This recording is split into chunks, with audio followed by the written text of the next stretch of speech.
trial is out of order. For real. All right, dude, let's do it. Let's just jump into it. We got a handful of guys to talk about here. Starting out with some quarterbacks in these positive games. Derek Carr, 26.8 fantasy points. What the hell is going on with the Saints? At what point do we go, I think this feels for real. Like, I'm at a point where I'm like running out because he's the quarterback too. And I'm like, I gotta get him so that I can bench Kyler. But it's like, this feels for real. 15 drives he's led that have ended in points. He has not had a drive this season that he has led that has not ended in points. He played the Cowboys. Yeah. The only pushback I have to say it's for real is I want to see more attempts. Only 16 attempts. Let's see what it looks like with 25. Let's see how many yards and touchdowns that is. But I will say Fluke just because I need it one more time with more passing attempts. Sure. But I get it. Understood. I get that. Sam Darnold. Oh, boy. Against the 49ers faithful. 25 fantasy points. 17 for 26, 268 yards, 2 touchdowns, threw a pick, 32 yards on the ground. I mean, are the Vikings, not cooked? I don't think so. I mean, as long as you have Justin Jefferson and he's healthy, I think Sam Darnold can be a great injury fill-in, a great bye week fill-in. And if you have a matchup circumstance with the quarterback, maybe. But, I mean, again, 97 yards and 1 touchdown came on a single play. So, right. At the same time, Justin Jefferson is one of the few players to do that. So, I kind of like Derek Carr. I need to see it with a little more meat to the full game. But I'll say Fluke again, but I get it. I have no problem if anyone says for real. Absolutely. And it's very fair. And 25-point fantasy game, missing Jordan Addison as well. And missing Justin Jefferson for about a quarter of that game as well. So really interesting stuff there we got to keep an eye on. When he did it against the Giants, it was like, it's the Giants. And then it was the 49ers. And it was like, oh, shit, we got to talk about Sam Darnold, don't we? Just like Derek Carr. It was like, it was the Panthers. And then it was like, oh, that was the Cowboys. Oh, that was Dallas in Dallas. Oh, no. All right, another Saint here, Alvin Kamara. 44 fantasy points, dude. 20 carries, 115 yards, 3 rushing touchdowns. Took a 55-yard screen pass or dump off to the end zone as well. 4 touchdowns. Felt like it was Christmas Day again. This is for real, right, Wes? Yeah, and specifically the 44-point aspect of it, that's also for real because I think it's one of the few players that can have 40 points with the way he's used in the goal line or on the goal line in the red zone and the passing volume. Yeah, I mean, I thought it was being audacious to say that he was top 9. I am as RB9. He just might be top 5 at the end of the season with this rate. He may be top 5, yeah. It's incredible, it's for definitely real. Looking like it, for sure. Another running back here, the youngest player to ever score a touchdown from scrimmage in NFL history. Well, he's tied with another guy from way back in the 1960s or whatever, but it's Braylon Allen for the New York Jets. 19.6 fantasy points. He does it on 9 touches for 56 total yards and 2 touchdowns. I want to get your thoughts, Wes, because we love Breece Hall.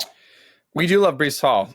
What I learned is that Braylon Allen has not only become one of the best handcuffs now in the fantasy football world, but also he can be an interesting play in the way that someone else we're going to talk about, like Zach Charbonnet, where he's still involved in the first team and he fills in for when the main running back is gone. But this is starting to smell a little bit like Nick Chubb, Kareem Hunt kind of, but it's still too early. I like it. Maybe. And that's not really the point of this segment. So I'll say for real, just because it looks pretty good. I'm gonna say Fluke for now, just because Breece Hall is one of 2 players that they just really game plan to heavily feature. So yes, on the very strong handcuff, I'm gonna say Fluke on the 20 points a week kind of thing. I don't think we're gonna be looking at that. So next guy here, David Montgomery, 17 fantasy points. He finds the end zone, dude. I think this might be close to for real. And they're both eating. That's the thing. Yeah, they're both doing it. I thought it was one or the other, but this is for real. Whatever. Yeah, I think this is for real. Yeah. Fine. Another guy here, we love him. J.K. Dobbins, 20 fantasy points. This is for real. We were both excited about him coming into the year as a sleeper pick. Comes in, does great in week 1. Oh, I don't know. Let's see it again. Oh, it's the Panthers. I don't know if that's gonna. Oh, cool, he did it again, but it's the Panthers. I'm a little worried about next week against Pittsburgh, but we'll see what happens. But this is for real. This is a split backfield. They each got over 17 carries. This team just loves to run the ball, dude. So this is going to be definitely a for real option there. Guy you mentioned, Zach Charbonnet, comes in with 17.9 fantasy points. Now, Kenneth Walker was ruled out. He has an oblique injury that they are apparently taking a very cautious approach with. So Charbonnet is going to be relevant over the next week or so, maybe 2 weeks. So I think we're going to have to see how this plans out for Kenneth Walker, because I do believe when he's back, it's his backfield. But I agree. In the meantime, I think this is for real. I think Zach Charbonnet is going to get enough volume to be a good guy. I mean, he wasn't super efficient. 14 carries, only 38 yards, but he definitely is 5 catches, 31 yards. He scores a touchdown. If he finds the end zone, he definitely has a good day for you. Yeah? I would start Charbonnet for real. I would start Charbonnet if I lost Pacheco or Mixon for next week or any other running back. If Walker, whatever it is, I would start Charbonnet. He's great. He's very good. Yeah, absolutely. All right, Ramondre Stevenson. Oh. Now, I still stand by my adjustment that Josh Jacobs is higher in my rankings than Ramondre Stevenson. I'm going to amend that. I'm going to amend that by saying they're both still too low on my list, because I had Ramondre originally in that top 16, and he definitely seems to belong there. In my opinion, 17 fantasy points. I believe it was over 20 fantasy points last week. Yeah. This is for real. Like this offense, well, who's going to be the pass catcher? We got to figure that out. Do we? I think you're just giving the ball to Ramondre Stevenson. He's in 28 opportunities and 26 opportunities in each of his first 2 games. I don't know. I think it's for real. I think what we learned last year is that Mac Jones just sucks ass. And when you get him out, Ramondre is good again. Facts. There you go. Honestly. Done. Malik Nabers, you mentioned the Weston in the victory lap. This is for real. He's that dude. I hope he sees 18 targets every single game. He will. Who else is there? Exactly. Quentin Johnson. I don't even need to say the stat line. This is a fluke. But anyway, 22 fantasy points. Agreed. 5 catches, 51 yards, and 2 touchdowns. He's wide open. He found himself wide open twice in the end zone, and he caught 2 touchdowns. There you go. Rashid Shaheed. Here we go. Moving on here. I still don't know if I'm like, this is for real. Because, again, it's the Saints. But also, how can I look at it and say it's not? Because they've done it against the very easiest defense you could do it against, and then against one of the toughest defenses you could do it against. I think it's okay. I'll say for real, but okay.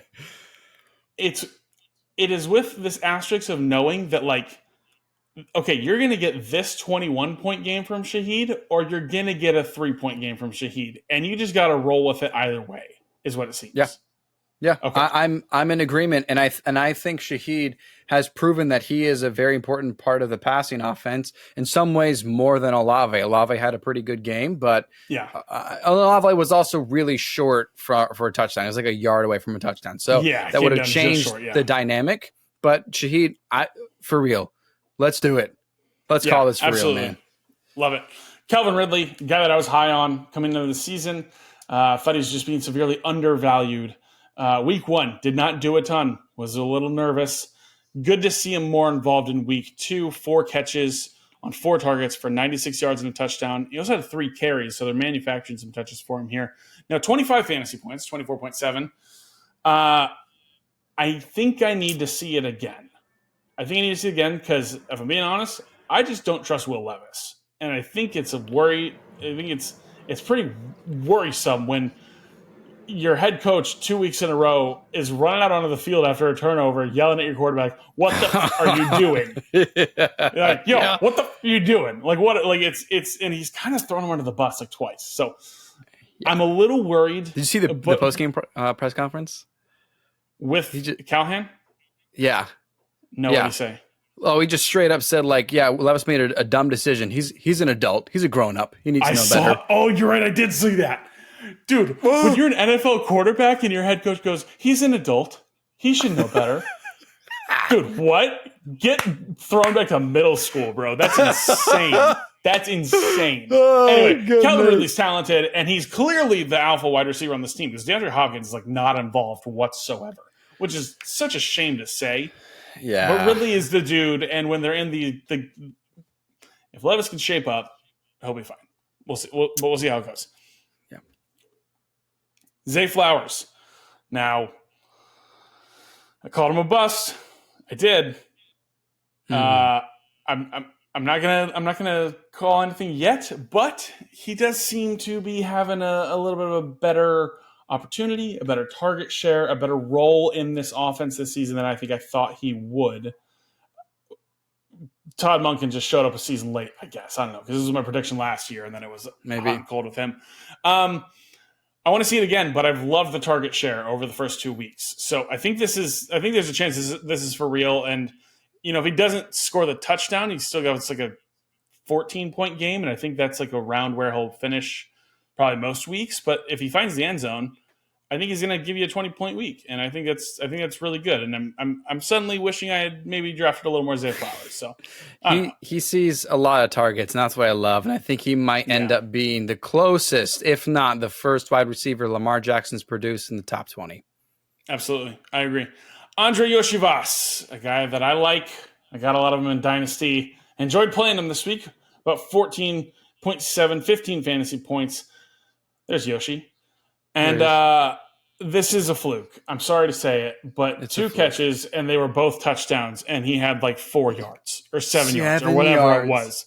But he gets 14.7 fantasy points just because they were both touchdowns. Now, T. Higgins isn't even there. When T. Higgins comes back, we're not really sure what's going to happen. It's going to be interesting. He's given some good spot start value, but I don't think I don't even know if you can sell high right now on him, but he's definitely somebody that, I don't know. I think it's a fluke, sadly. It's a fluke. Yeah. We all Alec know. Pierce, we mentioned him. Okay. Mm-hmm. This might be for real. Mm-hmm. I'm at a point where I need to see one more. Sure. And I can't even say he was saved by the touchdown, because if he hadn't scored the touchdown, he scored like a 4-yard touchdown at the end of the game when they were driving down there at the end. But if he doesn't score on that play, he still has a 9-point fantasy day, which is still more than I would have given Alec Pierce after the first week. So it's still worth noting that it's like, okay, maybe he's going to be involved. I'm a little worried what happens when Josh Downs returns. That's my only concern, truthfully. I know they play a little bit of a different role, but that's my only concern. But Pierce is looking like a solid pickup. If he's still out there, he definitely should be on a roster, I think, at least on the bench, like you said last week, Wes. And that's why I hope you listen to the podcast, because Wes told you last week, get him on the bench at least, and if it doesn't pan out, whatever. But if it does, you got yourself a decent flex play. So there you go. Yeah, I think he's probably the top pass catcher in fantasy for the Colts. Michael Pittman is non-existent. We're going to talk about him in a moment. Tough. Yeah, definitely tough. JSN. Oh, boy. Oh, boy. Oh. Now, we were worried. Oh, yeah. We were very worried. Never in the talent. We never had concern about the talent of JSN. Right. But we were worried about the targets and the target share, and it didn't look good. 3 targets. Well, hot damn, how's 16? Oh, boy. 12 catches for 117 yards, 23.7 fantasy points. I don't know how you can't not roll out JSN if you have him on your roster going forward. Yeah. He will have to be in your lineups going forward at this point. When you get that kind of target share, you're involved. And he had high praise from the regime, from the staff after the game as well, saying this is going to be more of the norm. We're going to get him more involved this way. So this is for real. It was good to see. Darnell Mooney, one of my favorite late-round flyers. Now, I was worried because I listened to you, Wes, and after week 1, he had like 2 targets, and that was it. So I dropped him. I dropped him off of my rosters. I went, he's probably not going to be that impact guy. Okay. Well, 17.8 fantasy points on 7 targets, 3 catches for 88 yards and a touchdown.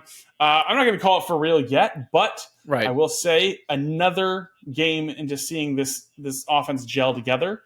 Seems like the ball's getting passed around a little bit more, and Kirk feels a little more comfortable with the offense. So I think you should see some real game time action. So many of these offenses this preseason, West, just didn't play their starters. The Cardinals didn't play their starters. Honestly. The Falcons didn't play their starters. These are the 2 examples I'm going to use right now because they're the freshest on my brain. But week 1, they come out, and it's rough. And it's a rough go of it. And week 2, you come out, and you got multiple pass catchers for the Falcons that are in sync and are being impact players in fantasy. Obviously, Marvin Harrison Jr. comes out and does what he does. Trey McBride comes out and does really solid as far as pass-catching tight ends goes. So, good things. Good things, good things. So I'll just tag on to that. Drake London as well, 17.4 fantasy points. Maybe this is for real. Maybe this is for real. I think we're seeing a rhythm again. It's seeing a rhythm here. I want to see it again for sure. 3 tight ends, and then we'll jump into the bad guys because that's always fun to talk about. Brock Bowers, for real, 18.8 fantasy points. There's no I can't believe it. 2 years in a row. Top 5. A rookie tight end comes out and does well after so many. Dude, I've heard people. I've seen people on Twitter being like, "Is he the best tight end in the NFL right now? Like right now? After 2 weeks? Can you name a tight end you should start over Brock Bowers? No, not really. You shouldn't start anyone over Brock Bowers. I don't care the name, talent. Yeah, I think he's the best fantasy tight end right now. Delicious. Until one of these veterans gets going, he's your lock. That's not true, dude. He scored 18.8 fantasy points. Hunter Henry scored 18.9. So true. Get wrecked. I don't know what to tell you. Yeah. Hunter Henry, dude. Okay, here's the thing. I'm going to talk about him in our Thursday night preview, so I don't want to spill too much right now. But this is a fluke for me. For me, I don't know what it is for you, Wes. This is a fluke. For me. I said he was a stud in week 1. I was 1 week off, and so I don't see any other pass catchers that are really going to get involved. I know Jalen Polk had a touchdown, but for real, as far as can Henry do this again, absolutely. Okay, yeah. I'm with you there. Yeah, for sure. And then Mike Gesicki, 16.1 fantasy points, 7 catches, 9 targets, 91 yards, 16 fantasy points from a tight end, and they don't score a touchdown is really, really great. I don't love how deep that tight end room is, and I don't love T. Higgins coming back. But he's worth a ad just in case it happens. So keep that in mind. Mm-hmm. Fair? Oh, yeah. And we love Gesicki as Dolphins fans. Yeah, we do. do. There you go. All right, let's jump into the bad here. Thank you guys for hanging with us because I'm about to go in a little bit because we got to talk about Anthony Richardson. I don't know what I was thinking when I ranked him in my top 10. He lacks as a passer so heavily that it is concerning. I don't know if it's the shoulder injury. I don't know if it's been there all along. I don't know if we freaked out because he had a 2-game sample size and he was like a top 3 quarterback in each of those 2 games because of his rushing upside.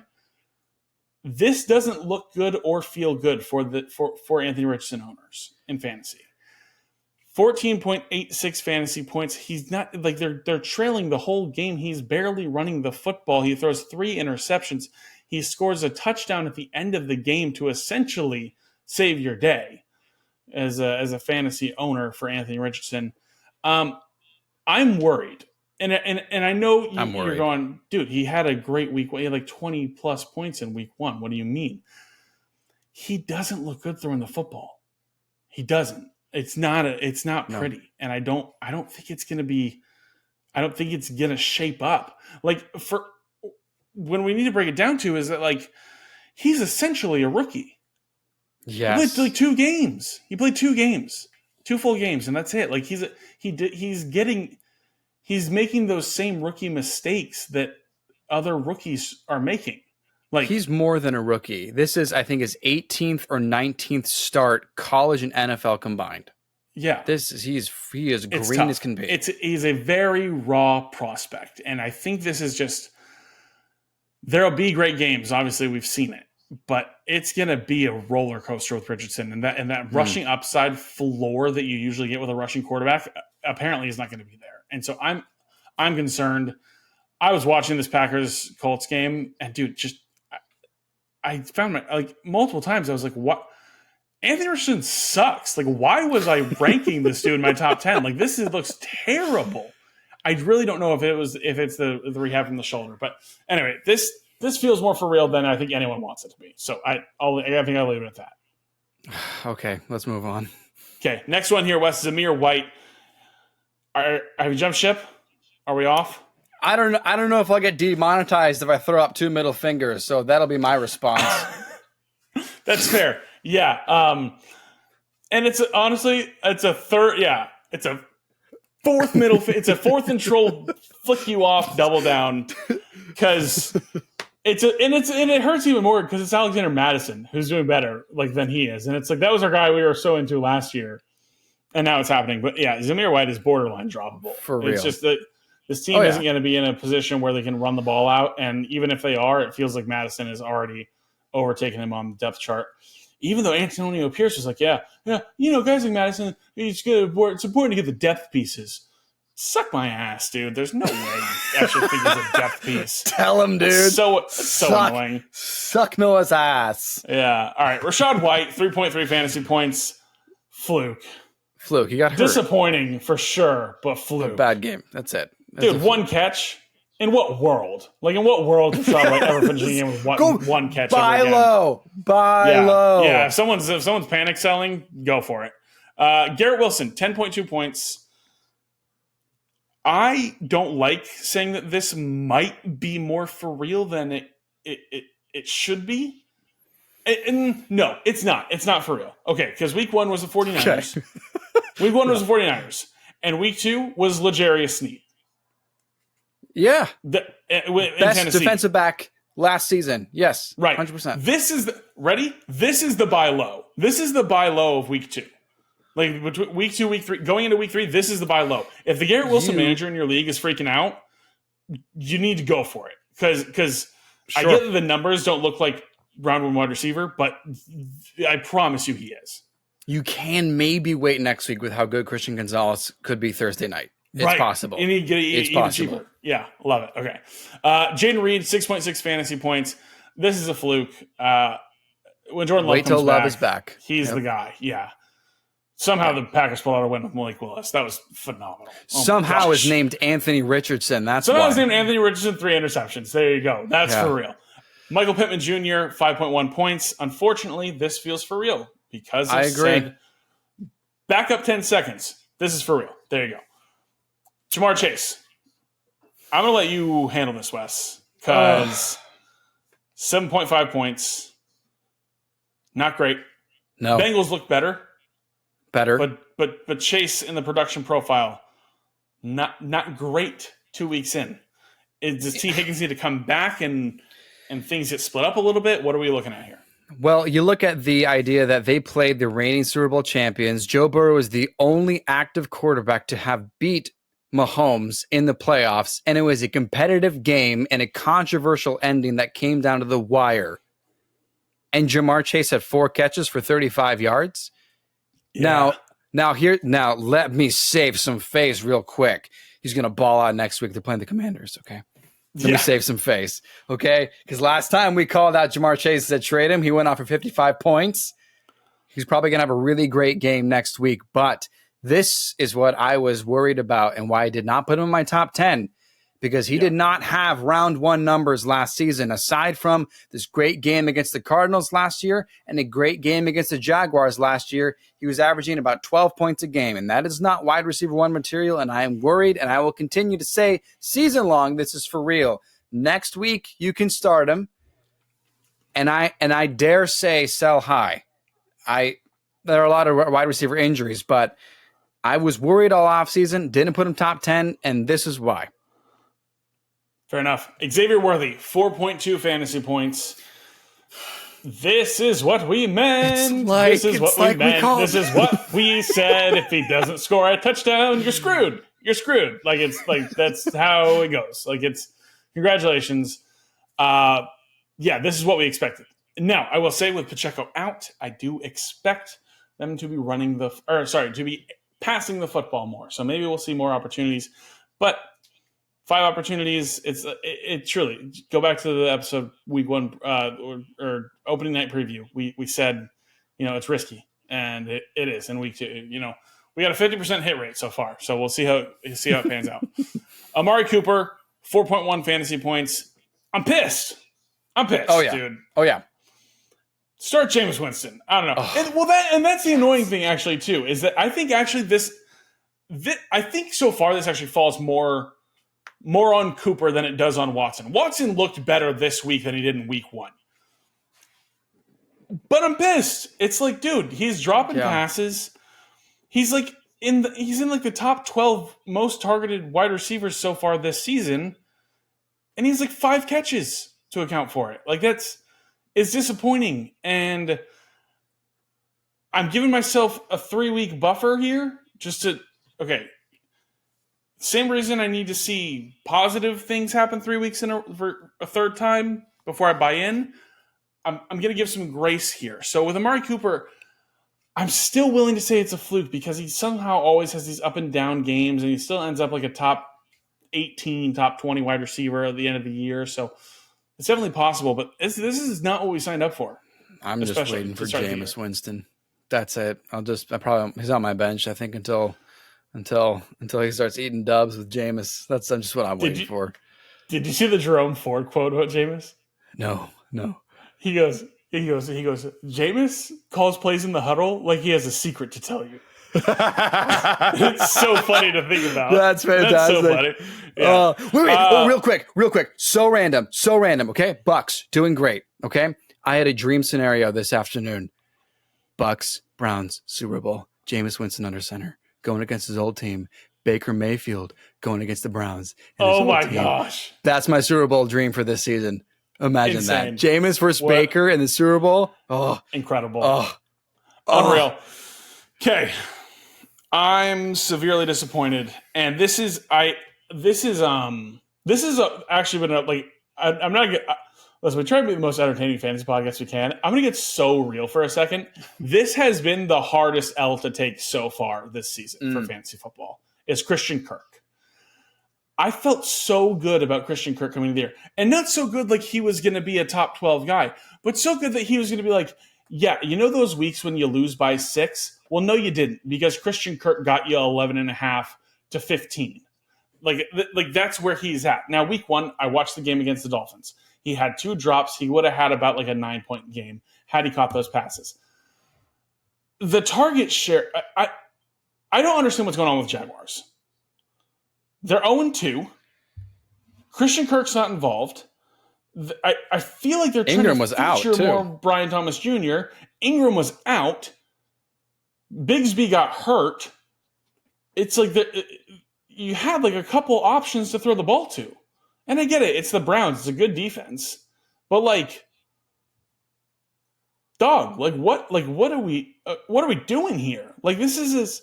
I'm in a position because of injuries, because of I'm missing Cooper Kupp. I'm in a position where I have to roll out Christian Kirk for a 3rd straight week. Similarly with Amari Cooper, I'm going to give him another week on Monday Night Football against the Bills. And I know how it's going to pan out. I'm going to be down to my opponent by like 3 points. And I'm just going to have Christian Kirk left. And we go, Christian Kirk, just get me 3 points. And he's going to screw me. And I'm probably going to quit fantasy football after that. So far, It feels for real. But hey, Doug Peterson, get your head out of your ass. And if you want to start winning football games, how about you involve the wide receiver that you're paying a shit ton of money to be on this offense? Put him on the field. Sorry, Gabe Davis, no thanks, okay? Christian Kirk, that's where Trev feels comfortable. That's where he's in his zone. We've seen it over the last 2 years. We saw games where Christian Kirk was getting like 40% target shares because Trev was just hyper targeting this guy. It's a tangent. I'm sorry. I'm here. It's personal for me on this one. Yeah, it is. I'm really pissed off about this, dude. And I need it to pan out because I felt so good about the late value, and it's so frustrating. And it's a terrifying play this week. But on prime time, island game. We're going to see them under the lights. Right, it's in London, yeah. I don't think so. I think it's just Monday Night Football. I don't know if it's in Jacksonville or if it's in Buffalo, but it's I don't know. Oh well, whatever. Moving on. I'm disappointed, bruv. Anyway, Deontay Johnson, 4.5 fantasy points. I was about to say for real. Sure, yeah, I was too. Then the Red Rocket came out to play, and we'll see what Andy Dalton does. We'll see what Andy Dalton can do for this offense. Pretty well on your bench. Don't start him because of Dalton just yet. Yeah, don't start him. I want to make sure you weren't saying Dalton. I was like, yeah, dude, I don't think we should start Andy Dalton. I don't want to go on record as this podcast saying that. No. But Johnson will be good with Dalton. Yeah, he will be. He started against Seattle last year, and man, that was offense was like, looks why like did they even draft Bryce Young? Team. Yeah. drop Bryce Young. Some tight ends. Sam LaPorta. Ouch. He was the first drafted tight end, and he scored 3.3 fantasy points. He had a better week 1, but this is the emergence of J-Mo and 19 targets to Amon-Ra St. Brown last week. This might feel a little more for real than we thought. We like Sam LaPorta a lot, but the price was always too high for us. And as we said earlier, tight ends just suck so far this year. Like tight ends are just terrible, including Travis Kelce, 1.6 fantasy points, 3 targets. Now, he did have a big play called back on a holding penalty, so I mean I'll give him that, but he doesn't feel involved in this offense. Am I alone in that? Like he doesn't look like the Travis Kelce that is going to the Hall of Fame. Not that not that he can be part of the team still, but Rashid Rice is the offense, especially without Pacheco. Oh man, feels that way for sure. Isaiah yeah. I think it's for real. I think this is going to be a disappointing season for Kelce. Isaiah Likely, 4.6 points. We've seen a great game. We've seen a down game. This was a game where they were like fighting to win the whole time, and they still lost. And I don't really know what to think, but I don't want to call it for real yet because I like the involvement in the offense. So I'm going to say it's a fluke. It's a fluke. Okay. Yeah, 100%. This is. I mean, he'll be just fine. Buy low if you can, especially with how bad the other tight ends are. Yeah, Kyle Pitts, last guy here, 5 fantasy points, 3 catches for 20 yards on 4 targets. I need another week, I think, but I'm leaning towards potentially for real. He caught the touchdown in week 1, but if he hadn't, he had like 4 points. So he caught a touchdown in week 1, and it got him to like 11 points. And when you catch a touchdown and only score 11 points, it's like, this is the stat line. Right. 5 points. Disappointing. Yeah, I say for real. Because, I mean, look at the game-winning drive on Monday night. It was Mooney, London, touchdown, London. And then during the fourth quarter to go up again before that was Mooney. It's Bijan and Mooney in London, and Kyle Pitts is non-existent. And it's a shame. Because we know he's talented, but maybe he's just never going to be a fantasy play. I don't know.